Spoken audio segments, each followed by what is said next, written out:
আমরা যখন মোবাইল দিয়ে ভিডিও রেকর্ডিং করি তখন আমাদেরকে মোবাইল থেকে বেশ কিছুটা দূরে থাকতে হয়। যেমন আমরা যদি ওয়াজ মাহফিল রেকর্ডিং করি অথবা ইউটিউবের জন্য ভিডিও বানাই তখন কিন্তু ট্রাইপডে মোবাইল রেখে আমাদেরকে কিছুটা দূরে দাঁড়াতে হয়, তারপরে ভিডিও শুটিং করতে হয়। আর এই অবস্থায় কিন্তু আমাদেরকে সঠিক অডিও পৌঁছানো সম্ভব না মোবাইলে, কারণ মোবাইলের মাইক্রোফোনে দূর থেকে অডিও ধরবে না এবং ধরলেও সেটা একেবারে ব্যাড কোয়ালিটি হবে, অত্যন্ত নয়েজ হবে। এই জন্য আমরা একটি এক্সটার্নাল মাইক্রোফোন ব্যবহার করি। আর মোবাইলের জন্য সবচেয়ে ভালো মাইক্রোফোন, যেটা প্রায় 90% ইউটিউবার ব্যবহার করে, সেটা হলো বয়া বাই M1 মাইক্রোফোন। এটা প্রায় 20 ফিট লম্বা। তবে এই মাইক্রোফোনের একটা অসুবিধা হলো যে আপনার মোবাইলে যে ডিফল্ট অবস্থায় ক্যামেরা আছে সেই ক্যামেরায় কিন্তু অডিও ধরবে না, কোনো মোবাইলই ধরছে না। এই জন্য আপনাকে একটি প্লে স্টোর থেকে ক্যামেরা ডাউনলোড করতে হবে। খুবই ছোট একটি ক্যামেরা যেটা অত্যন্ত জনপ্রিয়, সেটা হলো ওপেন ক্যামেরা। এই ক্যামেরার মধ্যে এত কিছু ফ্যাসিলিটি আছে আপনি নিজেই আশ্চর্য হয়ে যাবেন। এটা হলো সেই ওপেন ক্যামেরা এবং এর পাশে যেটি দেখতে পাচ্ছেন এটা হলো ডিফল্ট ক্যামেরা। তো এটাকে যদি ওপেন করি তো এখানে দেখেন এটা অরিজিনাল ক্যামেরা, আপনার মোবাইলে যেটা ইনস্টল করাই থাকবে। দেখেন ভিডিও কোয়ালিটি কীরকম। ক্লিক করছি, তারপরে এটা ক্লিয়ার হচ্ছে না, অবশ্যই জায়গাটা একটু অন্ধকার, তারপরে দুটো ক্যামেরায় একই জায়গাতে করছে, অসুবিধা নাই। এটাতে দেখেন কতটা ক্লিয়ার আসছে, কিন্তু ওখানে প্রায় ব্লার হওয়ার মতো অবস্থা। তো এটা সত্যি খুব ভালো ক্যামেরা এবং এটাও অনেকেই ব্যবহার করে। তো এই ক্যামেরায় রেকর্ডিং করতে গেলে আপনাকে বেশ কিছু সেটিংস করতে হবে, না করলে কিন্তু আপনাকে পস্তাতে হবে। কারণ আপনি দেখবেন যে হঠাৎ ভিডিও রেকর্ডিং করলেন, তারপরে সেই ভিডিওটা প্লে হচ্ছে না, অথবা রেকর্ডিং চলা অবস্থায় অটোমেটিক সেভ হয়ে থেকে যাচ্ছে। তো এটা মোবাইলেরও দোষ না, ক্যামেরারও দোষ না, এটা কিছু সেটিংস যেটা করতে হবে। ডিফল্ট অবস্থায় এভাবেই থাকে। তো আমি যেগুলো অত্যন্ত গুরুত্বপূর্ণ সেটিংস যেগুলো না করলে আপনি রেকর্ডিং করতে পারবেন না, সেগুলো আপনাদেরকে দেখিয়ে দিচ্ছি। তা আপনারা শেষ পর্যন্ত দেখতে থাকুন। আর একবার যদি এই ক্যামেরাটা আপনি চালাতে পারেন তারপরে আপনাকে আর অন্য ক্যামেরার দিকে তাকাতে হবে না। এটা সত্যি খুব ভালো ক্যামেরা, আমি কয়েক বছর ধরে ব্যবহার করছি। আর যতজন ইউটিউবার ওয়াজ মাহফিল রেকর্ডিং করে তারা সবাই এই ক্যামেরা ব্যবহার করে। তো এখন যদি বাম দিকের এই 3 ডটে ক্লিক করেন, এখানে দেখতে পাবেন 1920x1080, যেটাকে আমরা ফুল এইচডি বলে চিনি। এর চেয়ে কম করতে চাইলে বাম দিকের এই তীর আইকনে ক্লিক করতে থাকেন, দেখেন ফ্রেম চেঞ্জ হবে এবং এটা কোয়ালিটিটা লো কোয়ালিটি হবে, এর এমবিও অনেক কম হবে। তো এখন যেটি দেখছেন এটা হলো এইচডি, আর ডান দিকে এখানে যত বাড়াবেন তত আপনার কোয়ালিটি বেশি হবে। দেখেন এটা কিন্তু 2K 2560x1440, আরও যদি বাড়ান তাহলে 4K নিয়ে যেতে পারবেন। দেখেন এটা বাড়ছে। হ্যাঁ, এটা হলো 2160p, যেটাকে আমরা 4K বলি। এই অবস্থায় রেখে দিলে এখন 4K-তে রেকর্ডিং করতে পারবেন। বাম দিকে যেগুলি দেখতে পাচ্ছেন এগুলোর মাধ্যমে আপনি ক্যামেরা কন্ট্রোল করতে পারবেন। যেমন উপরে যেটি আছে এর মাধ্যমে আপনি এই ক্যামেরার ব্রাইটনেস বাড়িয়ে দিতে পারবেন এবং কমিয়েও দিতে পারবেন। আর তার নিচে যেটি আছে তালার মতো, এটাকে ক্লিক করলে এটা লক হয়ে যাবে, কম বেশি হবে না। তার নিচে যেটি আছে এখানে হোয়াইট ব্যালেন্স লক হয়ে যাবে। এখন যদি আপনি মোবাইলটাকে এদিক ওদিক করেন তাহলে কিন্তু ফোকাস একই রকম রাখবে, লাইটে কম বেশি হলেও এখানে অসুবিধা হবে না। তো এটা একটু অন্ধকার জায়গা, এখন যদি আমি একটু লাইটটা জ্বালিয়ে দিই তাহলে হয়তো ভালো করে বুঝতে পারবেন। তো ফ্ল্যাশটা অন করে দিচ্ছি, এবার দেখেন লাইট জ্বলে গেছে। তো আমি এই যে তালাগুলো তুলে দিলাম, এবার দেখেন কতটা ক্লিয়ার হয়ে গেছে। এই অবস্থায় আপনি যদি লক করে দেন তাহলে কিন্তু লক হয়ে থেকে যাবে। নিচের যেটা এনাবেল করলাম এটা হচ্ছে ফেস ডিটেকশন। আপনার যদি এখানে ফেস থাকে বা আপনি সামনে ফেস ক্যাম ভিডিও বানান তাহলে আপনার মুখটাকে একটা চারকোনা বর্ডারের মাধ্যমে নির্দিষ্ট করে দেখাবে। তো এখন আমি ফ্ল্যাশটা অফ করে দিচ্ছি এবং গুরুত্বপূর্ণ সেটিংসগুলো আপনাদেরকে দেখিয়ে দিচ্ছি, শেষ পর্যন্ত দেখতে থাকুন। এখানে দেখতে পাচ্ছেন বাম কর্নারে উপর দিকে একটা সেটিংস আইকন আছে, এর উপর ক্লিক করলে এখানে সমস্ত সেটিংস ওপেন হয়ে যাবে। তো প্রথমে মোর ক্যামেরা কন্ট্রোল এই অপশানে ক্লিক করছি। তো এখানে যেগুলো দেখতে পাচ্ছেন অন অফ করা আছে, আমার মতো চাইলে আপনি করে নিতে পারবেন, তাহলে অনেকটা সুবিধা পাবেন। আমি শুধু গুরুত্বপূর্ণ জিনিসগুলো দেখিয়ে দিচ্ছি, যেগুলো না করলে আপনার অসুবিধায় পড়বেন। তো এখানে দেখতে পাচ্ছেন সেভ লোকেশন, তারপরে আপনার এই স্টোরেজ অ্যাক্সেস ফ্রেমওয়ার্ক এই অপশানটি কিন্তু অফ থাকবে, এটাকে অবশ্যই অন করবেন, না হলে আপনি এই ফোল্ডারটা নিশ্চিত করতে পারবেন না যে কোন ফোল্ডারে রাখবেন। তো এটাকে যদি অন করে দেন তাহলে এখানে আপনার ফোল্ডারগুলো ওপেন হয়ে যাবে। আপনি যদি ফোন স্টোরেজে রাখতে চান তাহলে এই উপর দিকে যে 3 লাইন দেখতে পাচ্ছেন এখানে ক্লিক করলে নিচেরটা হলো আপনার এসডি কার্ড বা চিপস, যেটা আপনি কিনে ভরেছেন মোবাইলে, আর এটা হলো আপনার ফোন স্টোরেজ। তা আপনি যেখানে রাখতে চান তার উপর একটা ক্লিক করবেন, এরপরে ওই যতগুলো ফোল্ডার আছে সব ফোল্ডার দেখতে পাবেন। তারপর এখান থেকে আপনি যে ফোল্ডারে রাখতে চান সেই ফোল্ডারের উপর একটা ক্লিক করে দেবেন, তারপর নিচের দিকে এসে ইউজ দিস ফোল্ডার এর উপর ক্লিক করে এখানে অ্যালো করে দেবেন। তো এখানে আপনার মূল জিনিস যেটা, যা আপনি ভিডিও বা ফটো যেগুলো তুলবেন সেগুলো কিন্তু ওই ফোল্ডারে থেকে যাবে। এখানে অ্যালো লং প্রেস অ্যাকশন যেটা আছে এটা যদি আপনি এনেবল করে রাখেন তাহলে একটা সুবিধা দেখিয়ে দিচ্ছি। এখানে যেটি দেখতে পাচ্ছেন ফটো বা ভিডিও যা তুলবেন দেখা যাবে, এর উপর ক্লিক করে থাকলে কিন্তু আপনার সেই গ্যালারিটি ওপেন হয়ে আছে দেখতে পাচ্ছেন। এখান থেকে আপনি আবারও সেটাকে সহজেই চেঞ্জ করে দিতে পারবেন। তো আমি আবার সেটিংসে যাচ্ছি। তো এরপরে ক্যামেরা প্রিভিউ এর উপরে যাচ্ছে। এগুলো আপনি দেখে রাখেন, আমার যেগুলো অন অফ করা আছে আপনি সেগুলোকে অন অফ করে দিবেন। যেমন এখানে দেখতে পাচ্ছেন শো জুম, এই যে জুম করার জন্য যেগুলো দেখালাম, তারপরে এক্সট্রা জুম যেগুলো আছে স্লাইডিংয়ের মাধ্যমে জুম, তারপরে প্লাস মাইনাস বাটনের মাধ্যমে। এখানে শো ব্যাটারিতে ক্লিক করলে ব্যাটারি কত পার্সেন্ট আছে সব দেখতে পাবেন, টাইমটাও দেখতে পাবেন এখান থেকে। তারপরে এখানে কতটা স্টোরেজ ফাঁকা আছে সেটাও দেখতে পাবেন। এটা অবশ্যই অন করে দিবেন শো অডিও লেভেল মিটার, কারণ আপনি অনেক সময় দেখা যায় যে অডিও বা মাইক্রোফোনের যে সুইচটা থাকে এটাকে অফ করে দেওয়ার কারণে সাউন্ড ধরে না। আর এটা যদি আপনার অন করা থাকে তাহলে আপনি যখন কথা বলবেন তখন এখানে একটা যে এই যে অডিও লেভেল মিটার দেখাচ্ছে, এটার মাধ্যমে বুঝতে পারবেন যে হ্যাঁ আপনার অডিওটা ক্যাপচার হচ্ছে।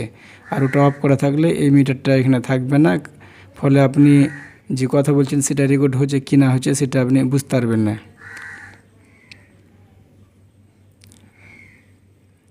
তো সেটা আপনি অবশ্যই এই যে শো অডিও লেভেল মিটার এটা অন করে দিবেন।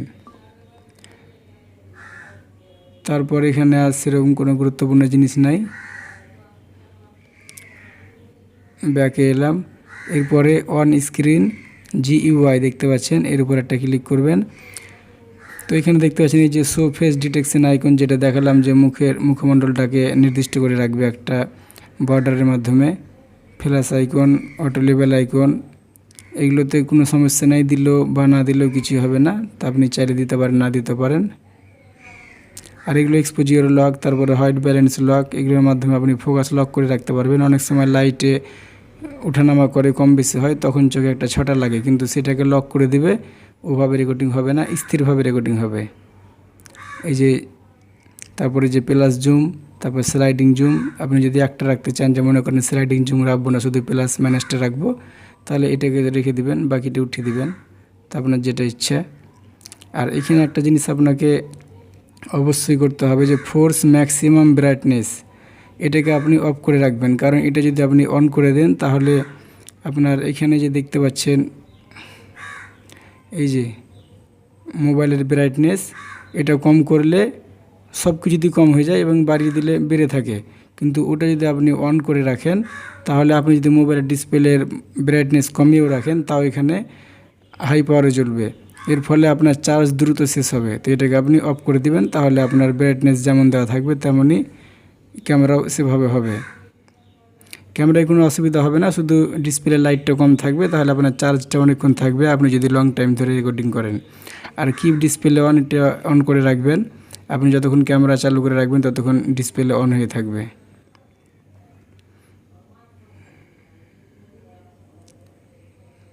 তো এখানে আরও দুটো অপশান আছে, যেমন উপরে আছে UI প্লেসমেন্ট, এখানে ক্লিক করলে ওই যে সেটিংস আইকনগুলো উপর দিকে একবারে ডান কর্নারে ছিল সেটা আপনি নিচে বা ডানে বামে নিয়ে আসতে পারবেন। এখানে কয়েকটি অপশান আছে, চেঞ্জ হয়ে যাবে। যদি লেফটে করে রাখি তাহলে দেখবেন ব্যাকে আসছি, এটা দেখেন এখানে চলে এলো, এটা কিন্তু ছিল এই কর্নারে। তো আমি ওটা আগের মতোই করে দিচ্ছি। আর এখানে ইমার্সিভ মোড যেটা আছে এর উপরে ক্লিক করলে এখানে কয়েকটি অপশান দেখতে পাবেন। তো এগুলো আপনার যা আছে তাই থাকবেন, ডিফল্ট অবস্থায় রেখে দেবেন, এটাই ভালো আছে। এরপরে দেখাবো ফটো সেটিং। এই ফটো সেটিংয়ের মধ্যে ইমেজ কোয়ালিটি, ইমেজ ফরম্যাট, এগুলো যা আছে তাই রাখবেন, আপনি চাইলে চেঞ্জ করতে পারেন। আর সব ইমেজকে যদি HDR মোডে করতে চান তাহলে এটাকে অন করে দিবেন। তো এগুলো দরকার নাই, তার জন্য আমি দেখাচ্ছি না। প্যানোরামা, কপিরাইট, এখানে কিছুই করতে হবে না, এটা যা আছে তাই থাক। ক্যামেরা রেজলিউশন যেটা আছে এটা আপনি কম বেশি করতে পারবেন, এখান থেকে যতটা উপরে দিবেন ততটা হাই কোয়ালিটি হবে, এটা দিলে সব থেকে হাই কোয়ালিটি। তারপর কিন্তু এটা ফুল স্ক্রিন হবে না। এখানে দেখতে পাচ্ছেন 16:9 মানে 16:9 যেটা আছে, এটা ফুল ডিসপ্লে, যেটা 1280x720 রেজলিউশনের ক্যামেরা হবে, কিন্তু অতটা হাই কোয়ালিটি না। আর এটা হচ্ছে সবচেয়ে হাই কোয়ালিটি। তো আপনার যেটা ইচ্ছা সেটা দেবেন। আপনি যত নিচে যাবেন তত লো কোয়ালিটি হবে, যত উপরে দেবেন তত হাই কোয়ালিটি হবে, এমবিও বেশি হবে।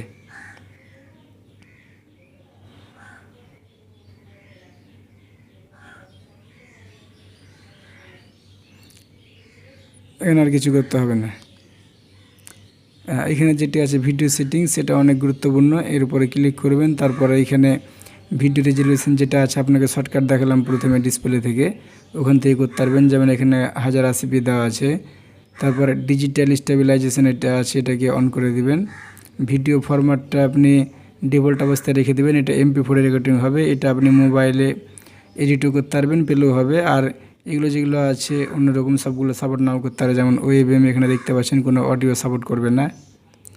তারপরে এখানে ম্যাক্সিমাম ডিউরেশন অফ ভিডিও, এটা যেটা আছে এটাতে আপনার সমস্যা হয় যে কারণে, যে এখান থেকে আপনি যদি মনে করেন যে আমি প্রত্যেকটা video long time video recording করব, কিন্তু প্রত্যেকটা পর্ব হবে 25 মিনিট করে অথবা 30 মিনিট করে অথবা 1 ঘন্টা করে, আপনি যেটা সিলেক্ট করে দিবেন।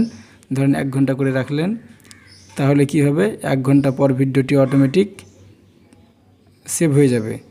আর তার পাশে যে অপশানটি দেখতে পাচ্ছেন restart video after max duration, মানে আপনি এখানে যে টাইমটা দিলেন 1 ঘন্টা, এই 1 ঘন্টা পর কিন্তু এটা অটোমেটিক চালু হয়ে যাবে। তা আপনি ধরেন মনে করেন 4 ঘন্টা টানা ভিডিও রেকর্ডিং করবেন, তাহলে কিন্তু 4টে পর্ব হবে।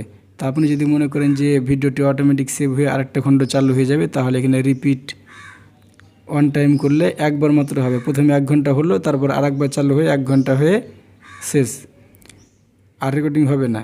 আর আপনি যদি এখানে মনে করেন যে কয়েকবার হবে, 4 বার হবে, তাহলে 1 ঘন্টা হলো, সেভ হয়ে গেল, আবার চালু হয়ে গেল রেকর্ডিং, তারপর আবার 1 ঘন্টা হয়ে আবার চালু হয়ে যাবে, এভাবে চালু হতে থাকবে। তো আপনি যবের ইচ্ছা তো আবার দিয়ে রাখতে পারেন। তো আমি এই দুটো কি অফ করে দিলাম, এটা আনলিমিটেড রেখে দিবেন, তারপরে এটাও দরকার নাই, শেষ। আর এখানে আগের দুটো অপশানের মতো এখানে আরও দুটো অপশান আছে। ওখানে ছিল টাইম লিমিট, আর এখানে আছে সাইজ। যেমন এখানে দেখতে পাচ্ছেন maximum file size of video, এর উপর যদি ক্লিক করেন তাহলে এখানে দেখতে পাবেন যে আপনি যদি মনে করেন যে এখানে আমার 500 MBর বেশি কোনো ভিডিও যাতে না হয়, তখন দেখবেন যে আপনার ভিডিও রেকর্ডিং করতে করতে যখন 500 MB হয়ে যাবে, তখন অটোমেটিক ভিডিওটি সেভ হয়ে যাবে। আবার যদি মনে করেন 2GB বা 5GB বা 9GB যেটা আপনি দিয়ে রাখবেন, 5GB দিয়ে রাখলেন, 5GB হবে, ভিডিও অটোমেটিক সেভ হয়ে যাবে। আবার এখানে দেখতে পাচ্ছেন restart on maximum file size, এটা যদি ক্লিক করেন তাহলে কি হবে, আবার পুনরায় চালু হয়ে যাবে। 5GB হলো, তারপর ওটা সেভ হয়ে গেল, আবার চালু হয়ে গেল। তো এগুলো ডিফল্ট অবস্থায় রেখে দিচ্ছি, দরকার নেই। এখানে রেকর্ড অডিও, এটাকে অবশ্যই অন করবেন, না তো ভিডিও রেকর্ডিং হবে, অডিও রেকর্ডিং হবে না। আর অডিও সোর্স যেটা আছে, এটাকে এক্সটার্নাল মাইক ইফ প্রেজেন্ট, মানে যদি আপনার মাইক্রোফোন থাকে এটাকে অন করে দেবেন। যেমন আমার এখন মাইক্রোফোন লাগা আছে, এটাকে অন করে রেখেছি। তারপর অডিও চ্যানেল, এটা যেটা আছে এটা ডিফল্টে রেখে দিতে পারেন, তবে স্টিরিও যেটি আছে এটা কিন্তু সব মোবাইলে সাপোর্ট করবে না। তো আমার করেছে, আমি রেখেছি। আপনি এখানে ডিফল্ট অবস্থায় রেখে দেবেন, কোনো অসুবিধা নেই, ভালো সাউন্ড হবে।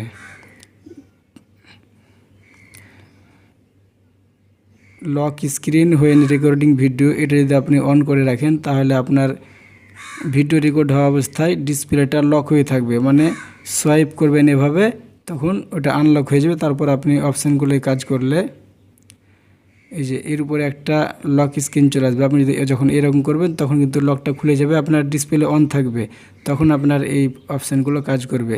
আর এমনি যখন কিছুক্ষণ রেখে দেবেন তখন এটা লক হয়ে যাবে, এভাবে ক্লিক করলেও কোনো কাজ হবে না, ওটা যদি অন করে রাখেন। তো এটা আমি দেখিয়ে দিচ্ছি, যে lock screen when recording video, এটা আমি অফ করে দিলাম। ভিডিও সাবটাইটেল দরকার নাই। ভিডিও বিট রেট যেটা আছে, এটা আপনি আপনার ইচ্ছা মতো রাখতে পারেন। আপনি যদি বিট রেট যত বাড়াবেন তত ভিডিও হাই কোয়ালিটি হবে।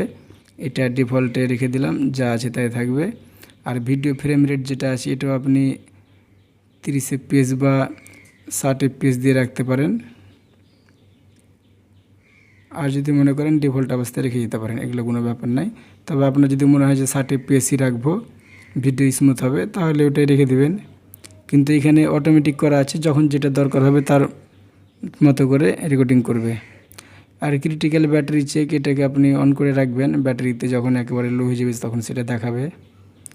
আর ফ্ল্যাশ হোয়াইল রেকর্ডিং ভিডিও, যখন আপনি রেকর্ডিং শুরু করবেন তখন ফ্ল্যাশ জ্বলে উঠবে, তো এটা অফ করা থাকবে এখানে। আপনি ওখান থেকে চাইলে অন অফ করতে পারবেন। তো গুরুত্বপূর্ণ যেগুলো সেটিংস ছিল সেগুলো আপনাদেরকে দেখিয়ে দিলাম, এগুলোতে আর সেরকম কিছু নাই। যেগুলো দেখালাম সেগুলো যদি আপনি অন করেন তাহলে আপনি নিশ্চিত ভালোভাবে রেকর্ডিং করতে পারবেন। আপনি একবার ট্রাই করে দেখেন, তারপর আপনার কী ধরনের রেকর্ডিং হয় আপনি দেখে আশ্চর্য হয়ে যাবেন। আপনার মোবাইলের থেকে অনেক গুণে ভালো রেকর্ডিং হবে এবং অনেক ফ্যাসিলিটি বেশি পাবেন। তো ভিডিওটি শেষ করে দিচ্ছি এখান থেকে। কোনো রকমের প্রশ্ন থাকলে আপনি কমেন্টে করবেন, উত্তর দেওয়া হবে।